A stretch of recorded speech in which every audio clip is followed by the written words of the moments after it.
Welcome to the Louchen Bros podcast. This show is hosted by Brian Louchen and Kevin Louchen. And we are bros who talk about nerd stuff. Hey, yo, all right. On this episode we got here today, it's a little bit of a doozy. We're going to be covering Boroughs, Season 1. As of right now, I will get it out the way. Unfortunately, it does seem like it's just a Season 1. It does appear to be canceled because of cost. We'll get into that a little bit more. But anyways, it's a show about a retiree, and he's moving to a retirement community after the death of his wife. She was kind of helping plan this move, but she passed away. And at first, he kind of wants to leave. He doesn't want to be there. He's just kind of miserable. He's depressed. But after meeting some of the people, he kind of makes some friends, and he opens up a little bit. And he wants to become, I think in a way he wants to heal at this point. But at the same time, what happens is he discovers one of the people he became friends with. There's a creature there, and it looked like it was killing him. And in this process, there's a long list of chain events, chain reaction, where you have basically the community leadership is aware of this, and not only are they aware of this, they are the foundation of these creatures, and they are very much linked to them. And what you then learn in that process is that the leadership is basically a cult for the Fountain of Youth. They are leeching off of these creatures that are essentially letting them live forever. And not only just that, it's healing them. And so the process then revolves around the friend group discovering this and then being like, oh, we should put a stop to this. And yes, do-gooders and that kind of thing. And then they go ahead and they're like, I'm going to kill you Celtic people. I'm not drinking the Kool-Aid. So, and then that is the end of the story as far as that goes. And like I said, unfortunately, it does seem to be the end, at least for now.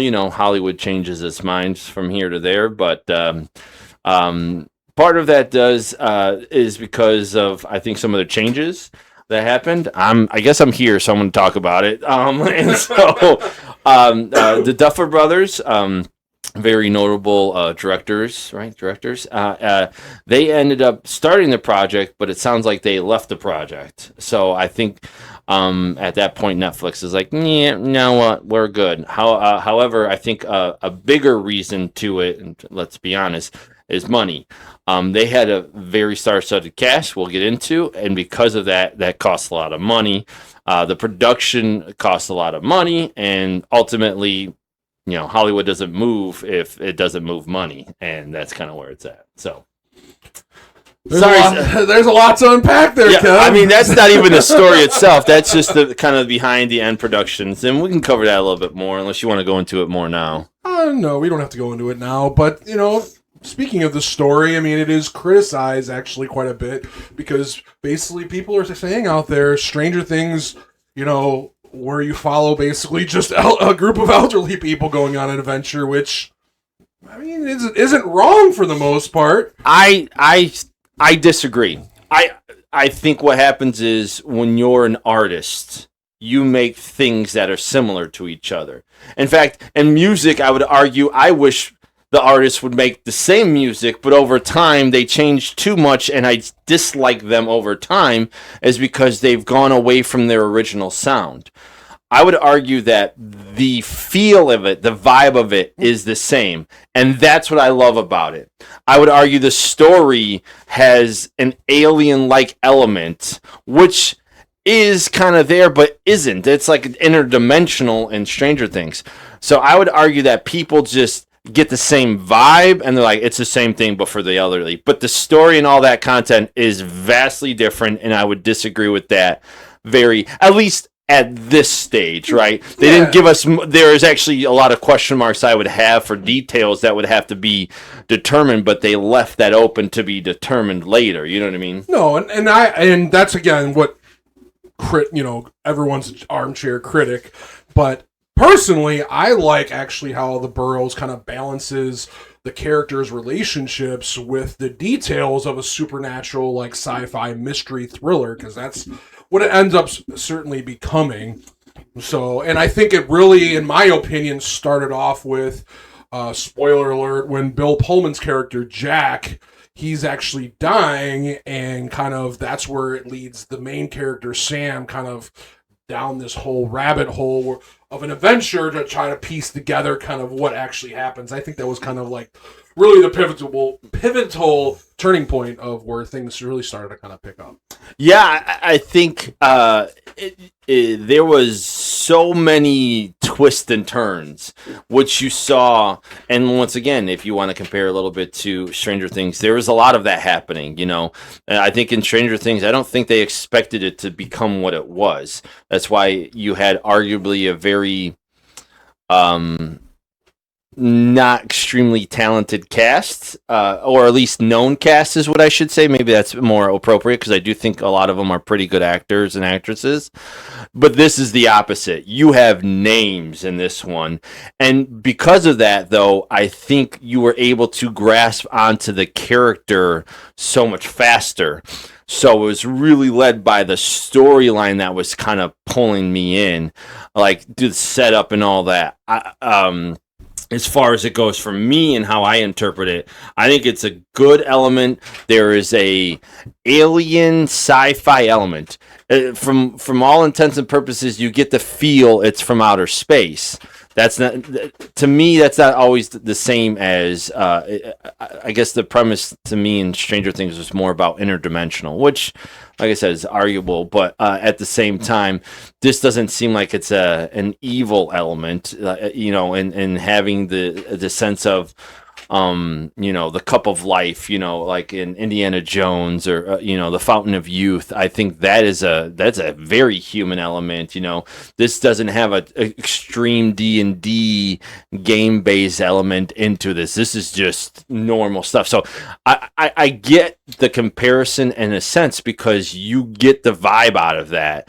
But that's the artist's style. I would be surprised if they did anything dramatically different going forward. They're not doing a rom-com next week. You know what I mean? Like, what are we fucking talking about?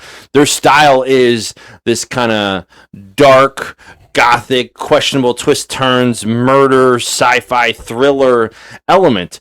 What do you want them to do? Yeah, and I think because they use the trope of the Spielberg-style mystery with the 80s inspired like mystery soundtrack, and then it's obviously in the retro suburban town. That's why I think a lot of those critics are but saying, it's current times. Yeah, exactly. So but I think that's why they leaned into that, because that trope is obviously still a good basis of a story. It's just putting your flavor on it, right? Yeah, I mean, it's hard to make original content. We have I mean, this is arguable, but we are a more intellectual society than we've ever been. It's very arguable. But what it means is we're just, I think, more aware of stories and storylines, and more aware of art, the art form that is, you know, films and shows. So it's harder to create new, which is why Hollywood just keeps rehashing shit over and over again. It's annoying, but that's why it's happening. The lack of creativity is there. So when you do provide something that, whether, you know, Brian was at one point mentioning that somebody said this might have been a retake of a different show or movie or something like that. Cocoon. I don't remember that. I thought I watched it once. My buddy, even Chris, said he's on the fence about how he feels about the show, because it has a lot of tie-in to that story of Cocoon, so he's on the fence about whether he likes this show or not. So, and I don't think I've ever seen Cocoon, but there is, you know, from what I hear, different elements. I mean, that might be a reason for me, or inspired. Yeah, to eventually dive into that and be like, oh yeah, now I hate this show because I watched that. But I would understand why you would have a perspective of like that, because I felt that way about movies before. I purposely not watch remakes because I'm like Total Recall. I don't know. Maybe I mentioned it here. Maybe I haven't. I won't watch it. It several times. I won't fucking watch it. Like, you don't touch things that don't need to be touched. Total Recall was one. You don't. So I just heard they're going to be making Free Willy, Kev. Why? Why the fuck would you do that? Yeah, there's just why? Anyway, you need to do that again? What? How many Killer Whale movies do we fucking need? It had like 3 sequels. Yeah. What are we doing? What the fuck are we doing? Holy shit! I don't. Why did you tell me that? That like ruined my day. Sorry, I saw a Facebook post. Holy shit! Yesterday or the day before, and I'm just like, what the? Anyways, oh my god. So, from not being exposed to other sci-fi elements that could have influenced this, for what the story is, I liked it. There are elements that I got questions about. You know, I didn't hate it. You know, because you haven't really, by the end of it, there's no real determination of how or why the creatures were there, if they're truly from another planet or this planet. So there's definitely questions, but I think overall I enjoyed the story. You know, with the sci-fi element as much as a lot of the human elements. I think, you know, for anybody that's on the older side, I mean, I'm not that elderly, but I can appreciate that there's people, you know, the twilight eras of your life. Things are going, you know, you're starting to see the end of the tunnel kind of thing. You can probably have an element of like, is this how I'm spending the last of my days? The character Wally, which was played by Dennis O'Hare, I loved his character arc in that way, is where he knew he was going to die. He had cancer. I think that's a real thing for a lot of people. There are people that aren't elderly, you know, that die young, and it sucks. And that's a real human element. That's a real feel. And to have him essentially be working on he has a science background, working on a cure for himself, and he can see that, to essentially have to walk away from that because he knows it's not really.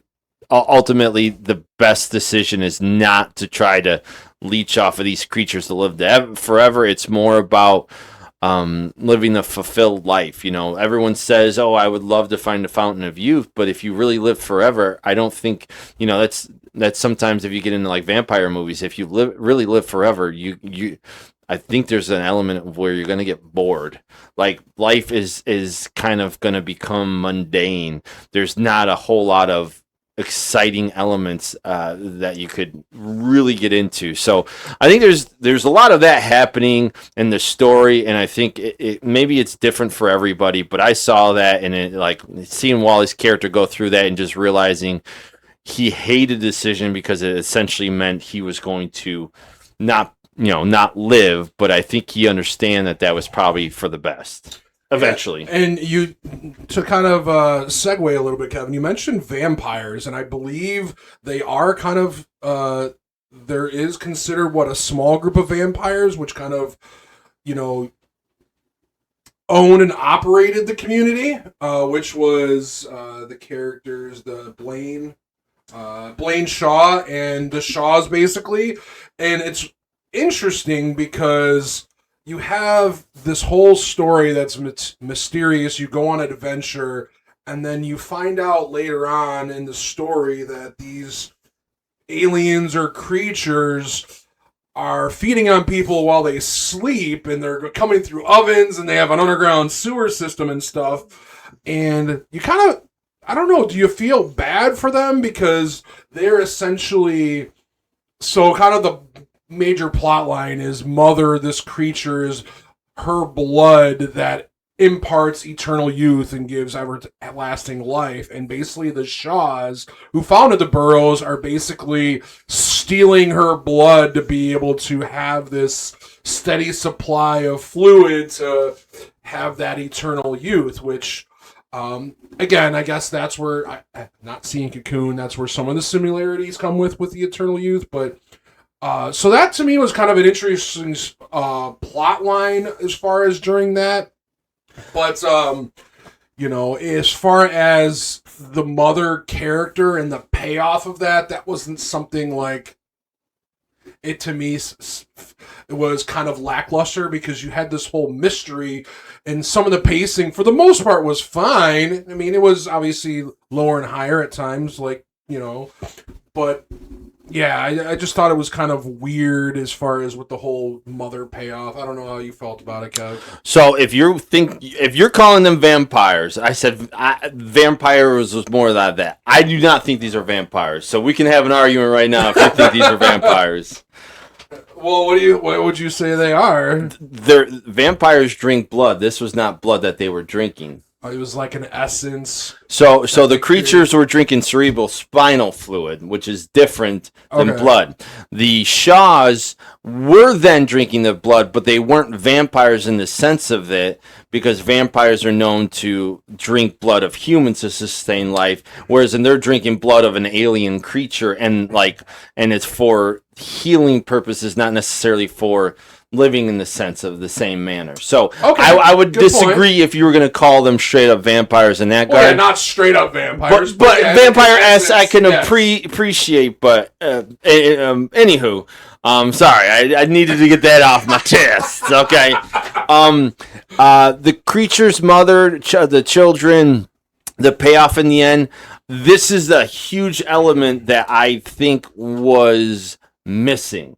But I also believe it was written in a manner that it was because this wasn't supposed to be the end of the line. The end of the line where Sam Cooper character is standing in front of the mirror, and you have the kind of shift in the visuals as a means that something is happening, whether it be from outer space or on the planet Earth, was a small detail that alluded that more happened. Now, so the part in the mirror, I can't recall, Kev. Was that when he was starting to have visions of his wife? Oh, no. This is literally the end of the last episode. The end. The creatures are gone. They're still living in the Boroughs. They're having the aftermath party. Everyone's moved on. They're talking about going to, was it Spain or France? The young guy and the older woman, and then Wally's going to tag and Renee. Yeah, they're going to tag along and whatever.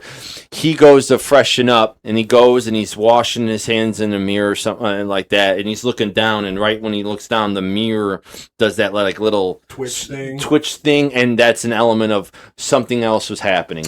What you don't know, but something was a means of that. Not to mention, you have no origin story on the creatures at all. Not really. And they weren't shown as much as I would thought, because there was the more mystery, the Spielberg-esque. But that was one of the things that was kind of weird is, I guess, even when Sam meets the Duchess and tells him about the visions of his wife, are actually psychic manifestations of Mother who wants Sam to save her. And that's why I was like, this is weird. Which I understood why they did it as far as that part of the story. But to me, it was kind of disconnected, But it's disconnected because the story didn't really finish. This was season 1. Key being season 1. I don't think the attempt to explain some of that information, you need room. Like this is watching act 1 of 3, just for an example. You're not going to know the full story. You're going to know what happens in the immediate now, but there would have to be more to follow to get to more. Like why the tree? Why is there a peach coming from the tree? What's the connection between the tree and the creatures? There is one because they both can heal. Yet, what's those creatures? Are they humanoids? Because there is DNA, as they talked about, even though it does have the opposite rotation. There is a whole lot of real elements there. Why? What do they represent? Are they creatures, and that's part of it? Well, how they get here? Where are they from? There's too many questions that to be honest, you can't explain in one season. Not if the idea story form telling is if you have a very deep story and you want to explain it out, you need more time. And that's the way Hollywood works.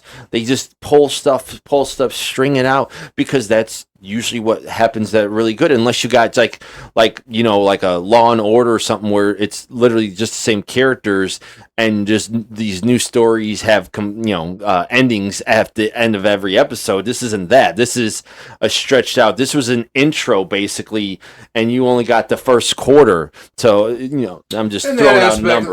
That makes sense. But again, as a TV series, you want to think you have a longer shelf life where you can kind of do that storytelling. But again, in some case, you want to kind of leave some of those open plot threads, right? But I also feel like in some cases, some of that stuff, you want to close the loop in case it doesn't get renewed, type of thing. Well, I think in a lot of cases, when it comes to the Duffer Brothers, with their probably production and behind the scenes work, they probably had intentions on multiple, and they were probably fine. But then they got into production of the actual story, and that's when they ended up leaving. So at that point, what are you going to rewrite the whole story? Where the Duffer Brothers were probably pretty hands on with the storytelling.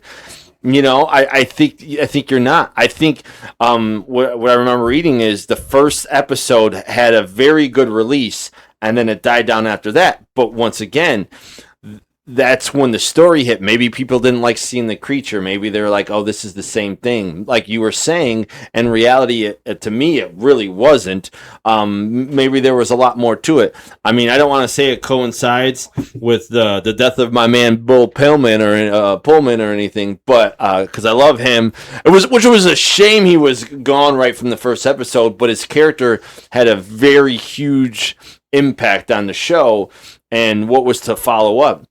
Sometimes you need actors like that, it's not like he didn't know what he was signing up for. And I think with them killing him so easy in the beginning, and he was kind of one of the, the leads, that kind of sets you on a course where, any person could pretty much die at that point. Exactly. Which I think you kind of need that in a good story as far as having something drastic like that happen. So I think there's so many little arcs, little twists and turns, little stories. I mean, it starts almost as soon as you get into it when the character Sam is looking for the goddamn owl in the walls and the key is in the light. Like, and then it ends up being literally an owl, but you're like, well, why was Edward knocking on the walls? It's almost like he was combining two thoughts. So we're like, is that really that, or was it some sort of metaphor that you're still thinking about? So there is actually, I did look into this a little bit, Kevin, as far as it being a sci-fi metaphor. I didn't know this, but owls are historically tied to UFO abduction stories, where eyewitnesses often report seeing them right before an alien encounter. So it's actually a metaphor as far as the keys in the light and the owls in the walls. So I didn't know that until I was like looking into this. And then the keys like literally in the light fixture. Yeah. And I love how when he actually gets to the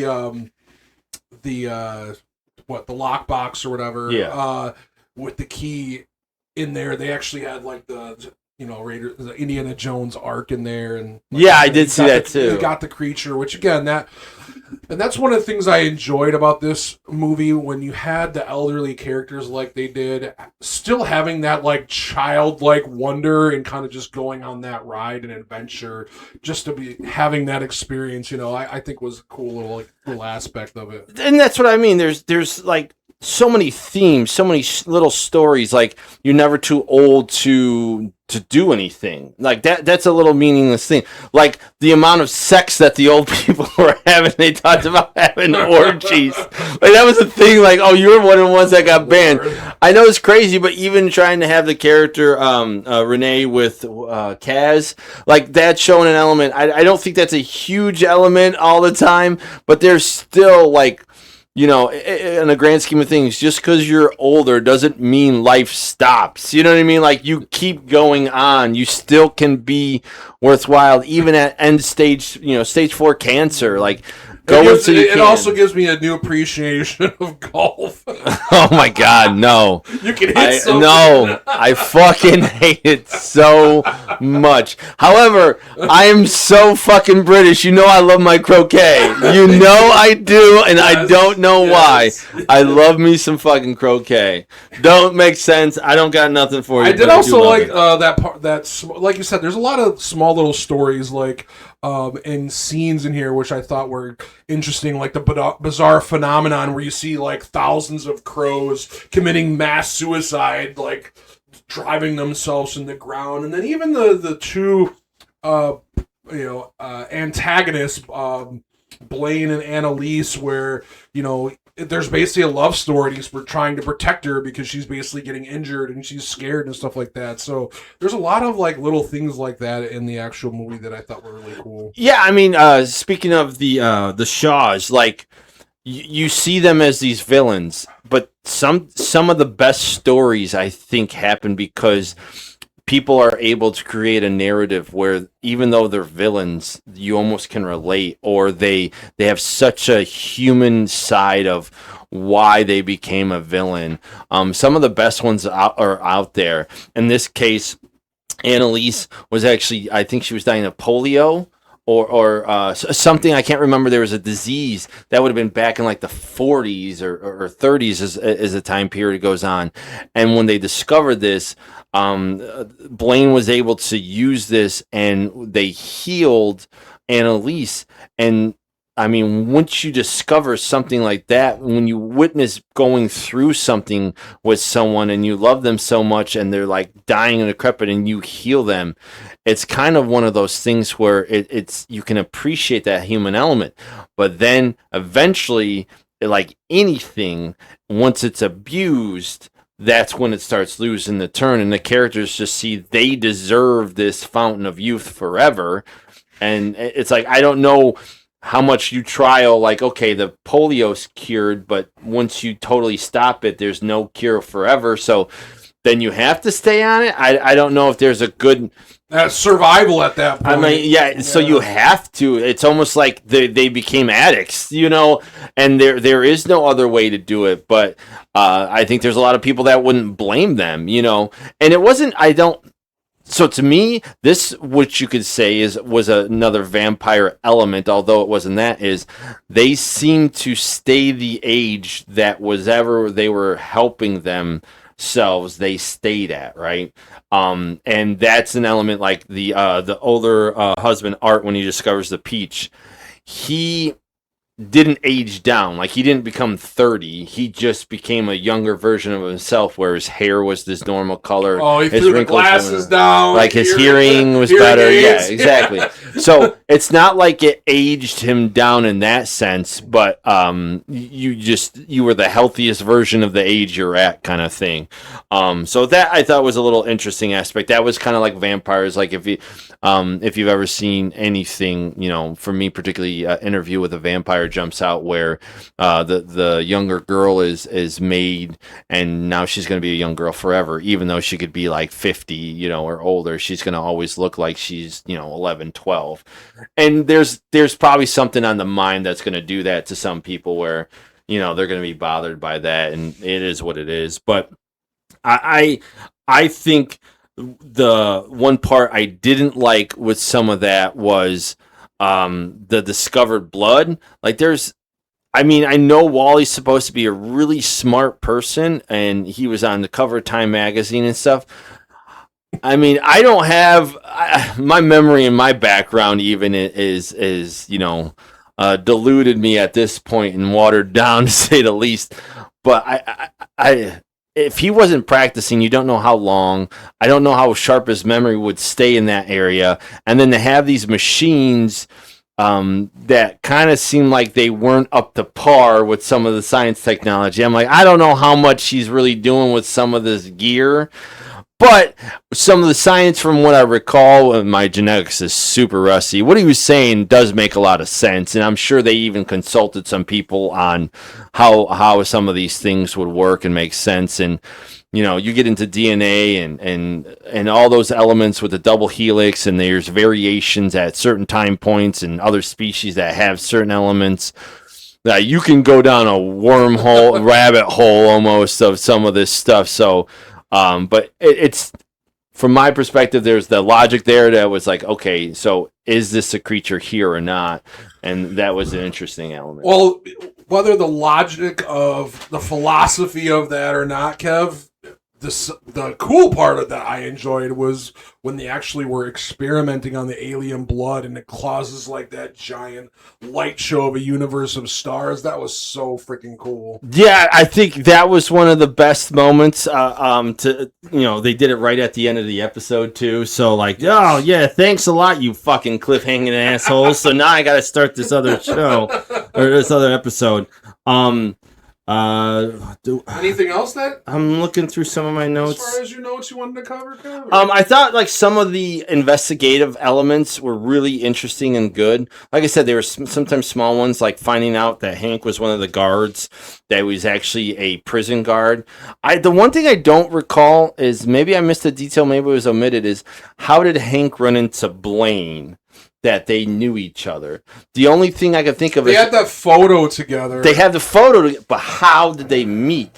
One of the only things I could think about is, I think Hank is still in the same area that he was a guard in, but I thought... Well, he got really badly burned from the accident. I remember that. Wasn't it like a car accident and stuff like that? And he got burned, and I think Blaine...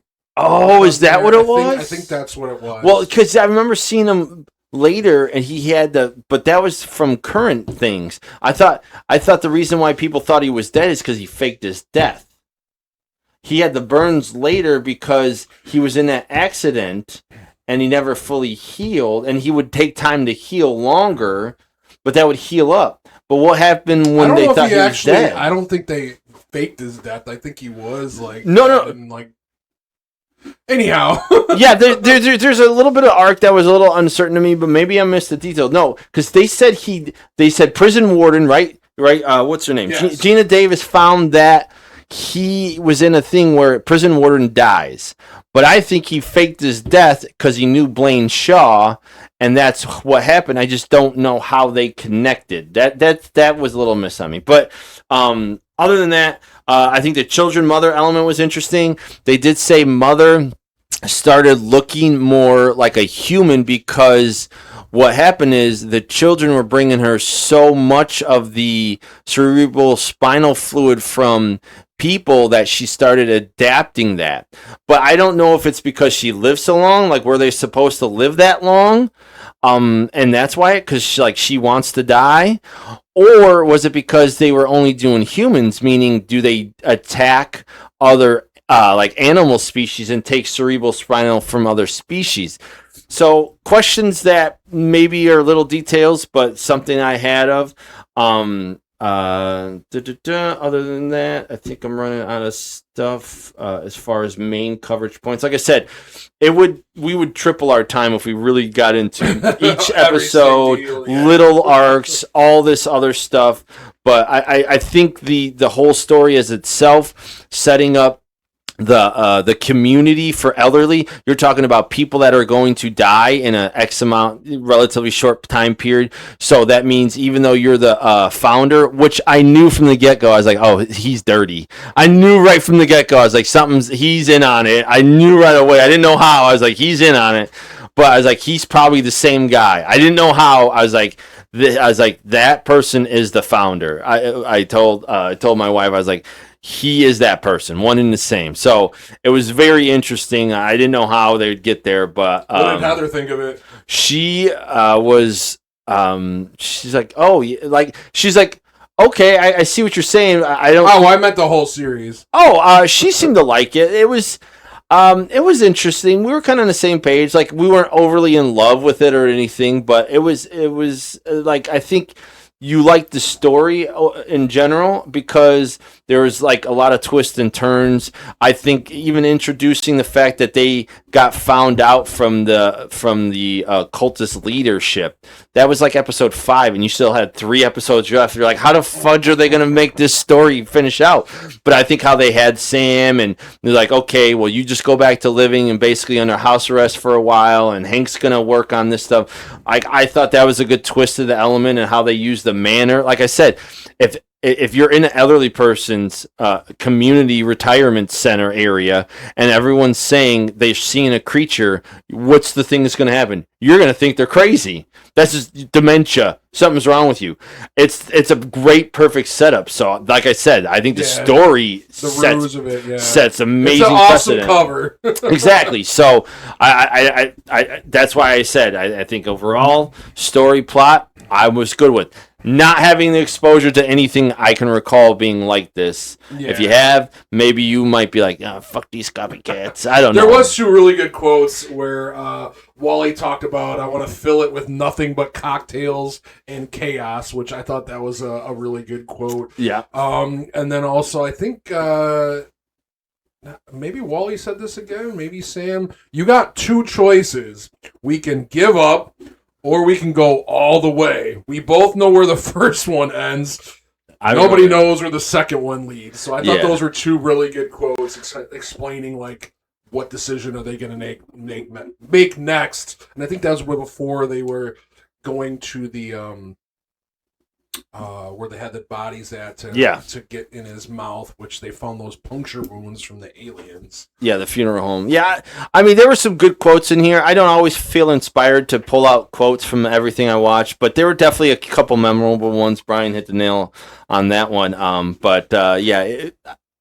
Writing was overall good. Lines were overall good. Arcs, like I said, there was a plenty of arcs. Little ones, big ones, meaningfulness.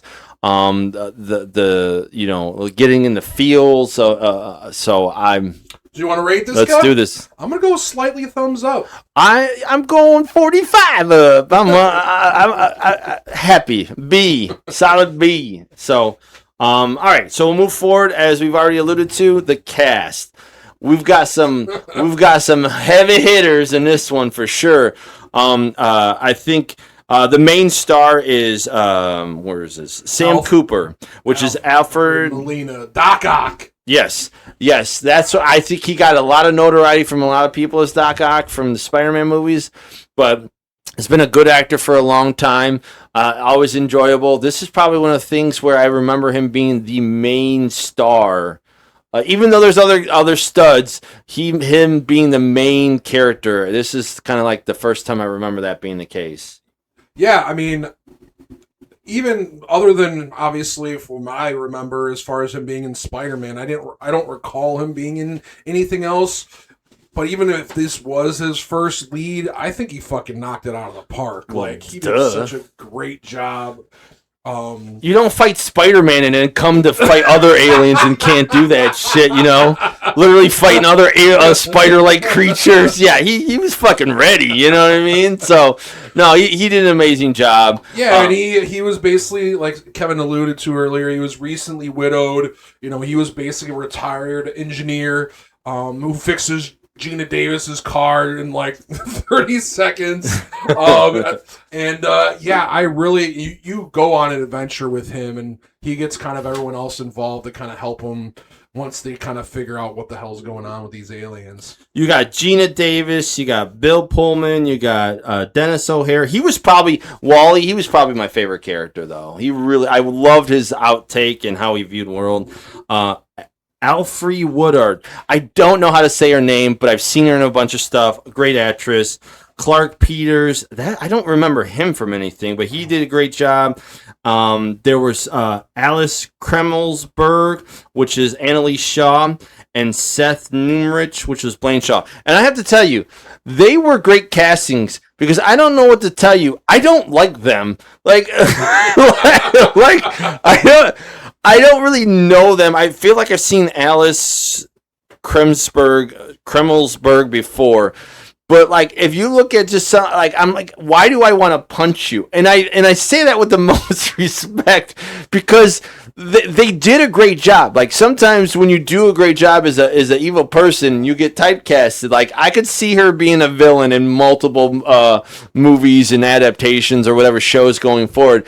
And unfortunately, that could be a detriment to your image in a sense.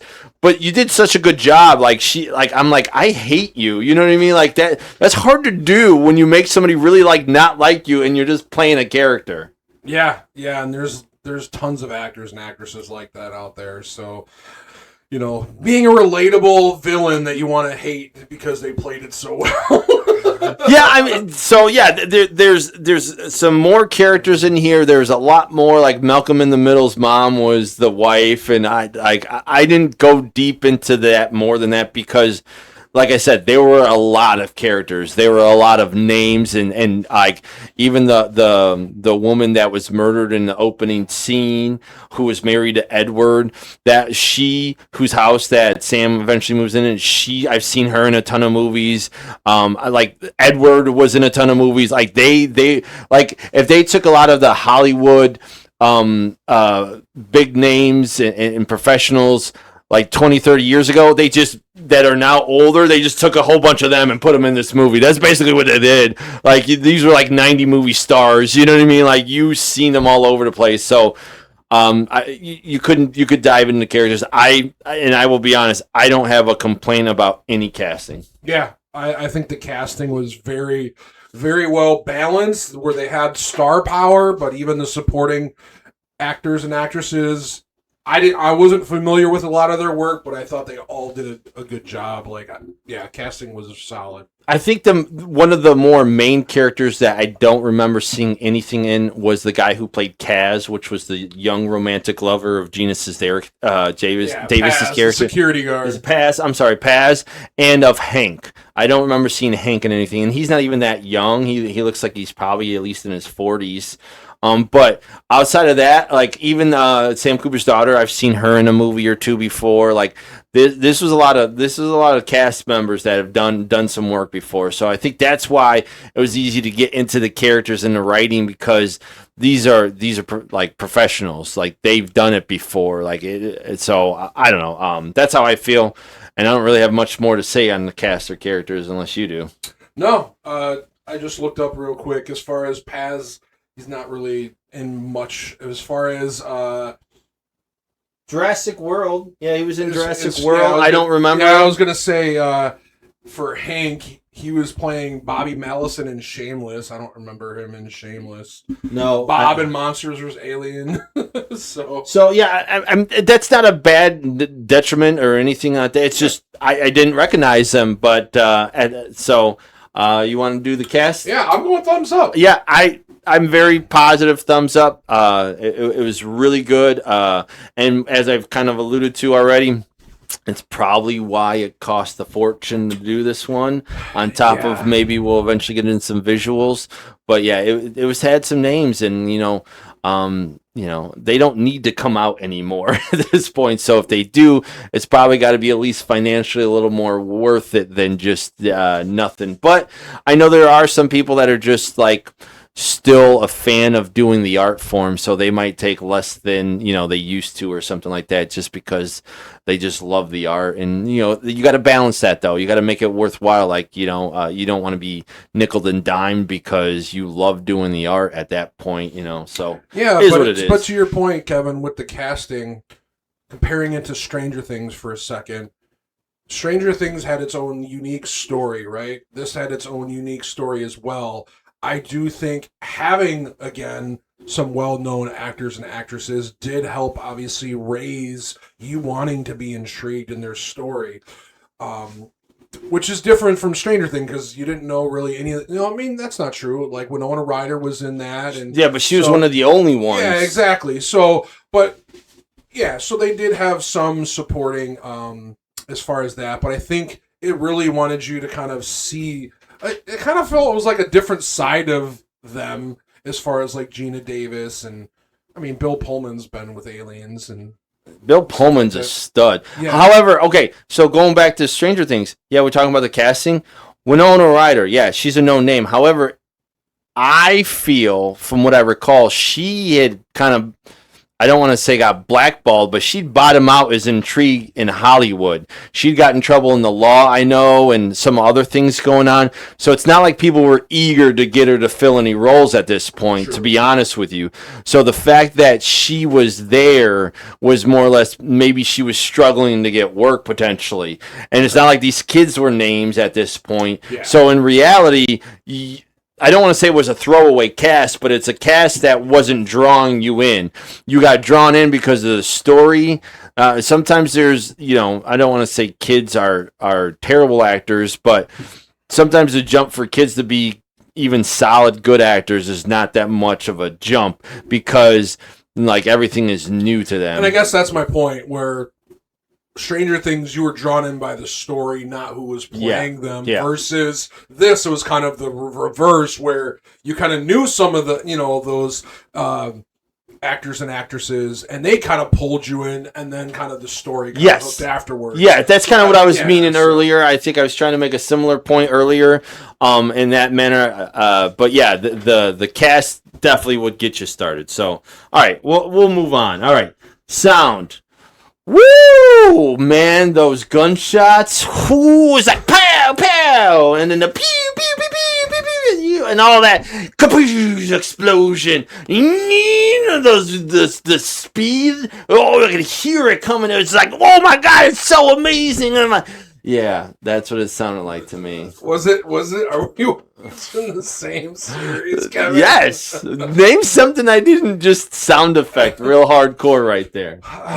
So for me, the soundtrack was fine. It was good. It had its mysterious and intriguing, sounds to get you kind of immersed and stuff like that. You had, Shining Star by Earth, Wind, and Fire. You had Lovely Day after Art was eating the peach and he freaking felt younger and stuff, which I thought was awesome. Do You Believe in Magic? So they had some iconic songs. You had Oyo Como Va, by Santana. Try pronouncing that one again, Brian. Yeah, Oye Como Va. Oyo? Isn't it Oyo? No. Oh, okay. I thought it was Oyo. Some of the songs were some classics. Oh man, they were delightful in that regard, but it's not. So yeah, you want to rate it, Kev? Of course, I'm ready to move on. I will go slightly positive. Yeah, slightly positive. The only thing that really I would say, as far as an element that would stand out a little bit, obviously to me, was the screeching of the creatures, which you could kind of hear from time to time. That was kind of a good element that gave it, a shrieking sound. But everything else was just. My history is if it doesn't stand out in the significance manner, sometimes it's very small details of insignificance, but it stands out to me. I'm just like, it's fine. So that's why a little bit. All right, Kev, let's go to special effects then, visuals and editing. So overall, I was thinking about this. I actually don't think that there's a shoot ton of special effects. But when there is a lot, like what they do. I think the most monumentous scene, there's two of them. All right. The one, I think the first peach scene, when you see the tree, I think that was really, really cool how it looked. After that, it just, I don't know, it didn't look the same, like special. And I think the most obvious one is the one we both liked, is when the blood first, it kind of explodes and it looks like a solar system almost. Interstellar energy and particles resembling a universe of stars. Yeah, I totally forgot about the tree scene, but Kevin, that one, again, that explosion of the energy scene was awesome. I thought the aliens looked really good. Yes. The other thing, which had some kind of practical effects, Kev, but also some special effects, was the end scene with the villains and stuff like that. Which one? When they set up the TVs to do the pulsating lights and the particles. Oh, and where they're exploding and stuff like that. So that was like a pretty big thing because they were actually using monster and non-monster elements on sets where when they reached the maximum output, it would kind of rip off skin off their faces and having their blood come off and stuff like that. And they were elevating off the ground, which Yep. they used wire work for that as well. So they used again, we've talked about how much we enjoy the hybrid of practical effects and CGI or special effects, and they kind of actually use that in the end sequence, which you don't even think about it, but it was done so well. Yeah, once again, but those are the specific scenes where you have the alien / cultist scenes, and yeah, there's a couple more of those where you have them,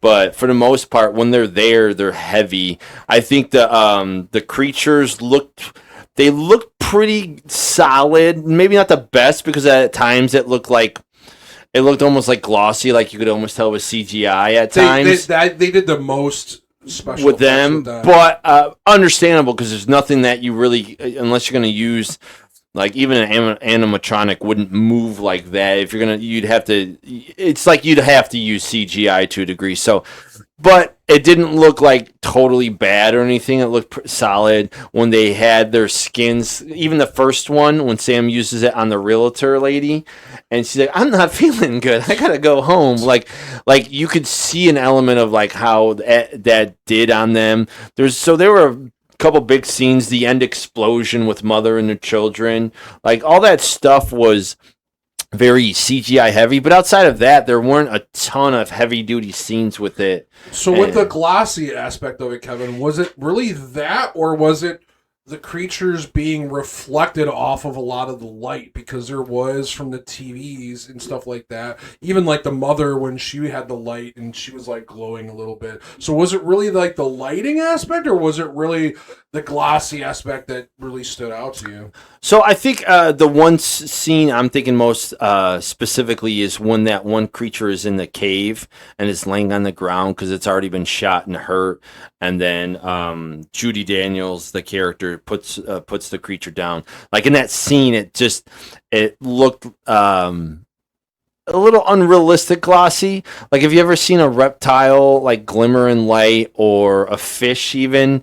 It's got like scales and stuff. It's almost like that, but the way it comes off on the camera doesn't look super well because it's like the whole thing is like that versus like if you have a reptile or a fish, it's going to be glimmery, but it usually tends to be like where the light is focused, in my opinion. I don't know if that makes sense. I don't know. There's just an element about it. It just looked like a little more glossy than, and so in a very dark cave where even if there's a little bit of light, why does the whole thing look a little glossy? So it looks like it's stand out a little. I also think like that's just my my thought. Yeah, no, I also think in our depiction of alien-like creatures, whether it's glossy or the little gray men and stuff like that, they have like the smooth characteristics, I feel like, a lot of times, which, like I said, it could be a smooth looking character and just with the lighting could make it appear to be glossy when, you know what I mean? Because that's our traditional thinking in media where aliens for the most part that smooth skin, but I digress. That's a great point. So here's where I'm at least going to throw a challenge to that thought. First off, the weird alien peach tree is a peach tree. So where's that coming from? Is it really an alien or is it from Earth? And if it is an alien, why do they have peaches? So there's elements where, once again, it goes back to the main story where we never got that determined what it was, where it's from, how it got there. And that would be why you would need more. But it doesn't matter. You're right. There's an element in which we don't understand. This is all a projection of what we think, how we feel. But just the way it looked on screen made it's kind of like it didn't blend in with the background. It stood out more. So that gives the impression that it's not actually there, if that makes any sense to me. Yeah, no. That's perfectly fine. So that was the only thoughts I had about this, Kev. Unless there's anything you wanted to add. I thought the aging process kind of sucked. Like, it was... I like that they did it, but like when Art was getting the age down, it was so subtle. At times I didn't even notice it. Does that make sense? I thought it was good. I mean, it was super subtle. I had a hard time keeping it up. The only thing that stood out really to me was his hair. And then he says, "Oh, I don't need this ear thing." Okay, that you can't do any other way other than they it sounded like muffled, and they turned the volume up, and then vice versa or something like that. I remember something like that, but I didn't really notice anything different with his skin or anything else other than his mannerisms are like, hell yeah, I'm young. Well, not only that though, like the wrinkles in his face. But that's what I'm saying. I couldn't tell the difference. I couldn't see anything. I know that's what was happening, but the only visual I really saw clear enough was his hair. I could tell it was happening, and he did look a little different. It just wasn't. I guess it wasn't. I think they did enough. I think they actually did enough in the de-aging process because the sound from the hearing aids, the wrinkles on his forehead, his hair, his mannerisms. I think they did enough to tell that story of his de-aging where you didn't necessarily need to see more of a visual difference because of all those little elements, in my opinion. Well, I guess maybe it goes back to he's just aging to the best version of his age, right? And that's maybe why I was talking about that earlier. It's like I was expecting him to almost like, was he going to get younger or not? I don't know. It just was okay. Now my hair is fully healthy. Now my skin is fully smooth. I just like I don't know. I guess it just didn't stand out enough for me.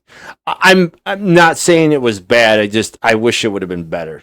That's all. I don't know how. I don't have an answer. I don't know, but I don't know. I thought that could have been a little.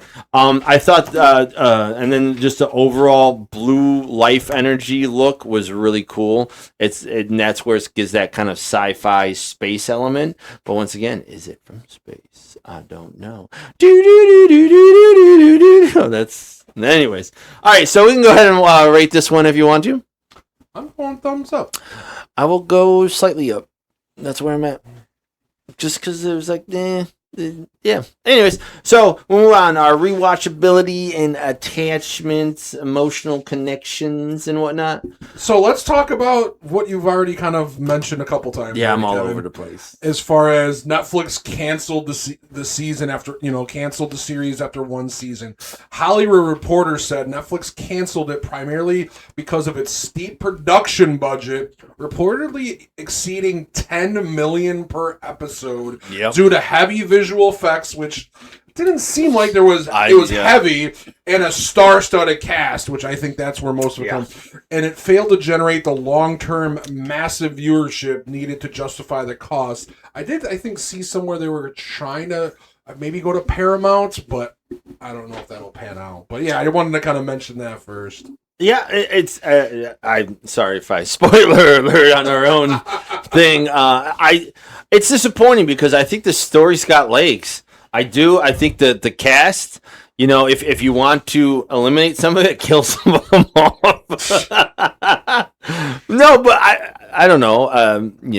That's how Hollywood works. So I get it. Like I said, you follow the money. That tells you everything for the story of history and how things work. If they're not getting out what they want, that's not going to happen. I don't know. To be fair, if they did move and Duffer Brothers signed back on, I might be more intrigued. Going forward, I don't know that I would have as much intrigue if the Duffer Brothers aren't involved because I think I enjoy their storytelling relatively.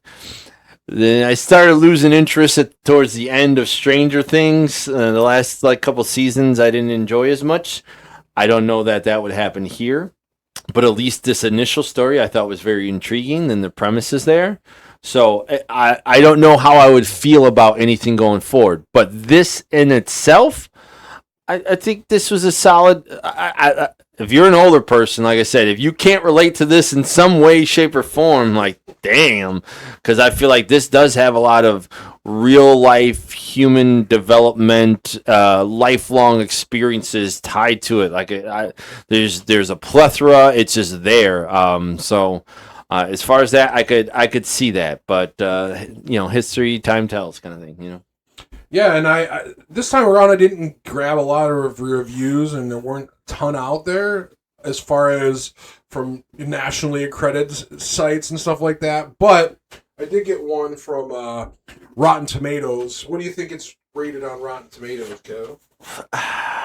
Maybe a C-ish is what I guess. Yeah, it holds an average rated reviews of 7.3 out of 10. And it reads, the Boroughs exudes excellence through the wonderfully plotted sci-fi trappings, star-studded cast, heartfelt narrative, and genuine ingenuity, a new classic through and through. So, yeah, I agree with you. So this, to me, is a solid B, I would say, as far as the actual story. Like I said, for the most part, the intrigue, the pacing, and stuff like that, it was good. Like I said, it was more with kind of like the mother aspect than that, where I was just like, eh. See, I understand your dislike of that a little bit, but I think it has more to do with not knowing more to what the story's supposed to be. That's the plot holes. Yeah, and I think that was designed to get filled in over time, and so I get that. It's like if all we had was episode 4 for Star Wars. You know how much more happens after that? The Emperor's still around. Darth Vader's still around. What's going on with that? You don't know how Luke's connection to the Force is. Who's his father? What did he do? Like, that's, to me, is maybe a decent comparison. Like, if you don't have the rest of the story, yeah, it's going to look incomplete. It's going to feel incomplete. You're going to have question marks. That's kind of the point. So I get that. I would probably put it in like a B- B area. I don't think you would be disappointed, no matter what your kind of background or interest in this would be. I think there is a little bit of comedy element even in this. There's the kind of rom-com-ish. There's pulling definitely the rom-com, and especially with the passing of the wife and all that and how it happened, being able to like relive that moment in time, because time to the creatures is not the same to us and things like that. They go into a little bit of that. So there I would be a fan. You just wanted to know what happened with the goddamn peach tree. Like, how the fuck well, it's more like if they are the source of living life, what the fuck is the peach? Because that does the same thing. So are they the same? Are they different? Was it like a space rock that crashed? Where did these creatures come from? Like, Mother was hatched from an egg, they talked about. So that's true. Okay. Once again, where the fuck does egg come from? And if she's creating the life, how come there's peach there? Were there more peaches before? Like, where's this random tree? If I cut it down and put it on a fire, is it going to be a normal, yellowish flame with blue in there a little bit, or is it going to be like purple and green? Like, I'm intrigued. Like, let's make a fire. No, I don't know. There's some questionable things. Also, like, how is it growing a peach? Like, there was a light on it, but was that moonlight? Like what's killing it? Does it need resources of coal? I don't know. Why couldn't it be apples? Yeah, apples to oranges, not peaches to peaches. What's happening? Man, alien supermarket, Kev. I was told peaches come from a can, so that's. That's a song reference if anyone got it. But yeah, so there's definitely questions, but I do think it's good enough that you wouldn't be disappointed to enjoy it. Even rewatch it if you really like some of these actors or certain characters. But I didn't get super attached, but it was a good watch. All right, let's rate it, Kev. I'm going slightly thumbs up. I'm going 76% up. All right, so yeah, I mean, overall rating, I think in summary, Kev, yeah, I think it was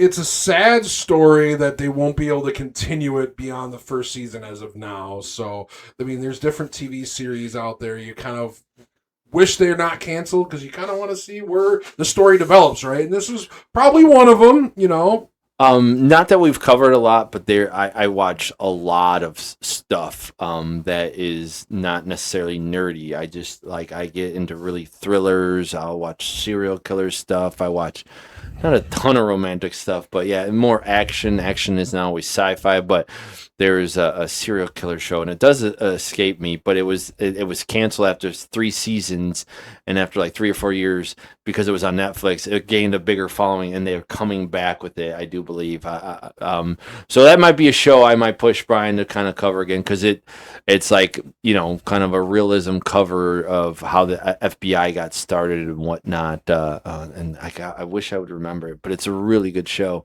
Anywho, that's Hollywood. So things you might want sequels to, and things that should have never got sequels to. That's how life happens. So, but at this point, I'm ready to close it out. Yeah.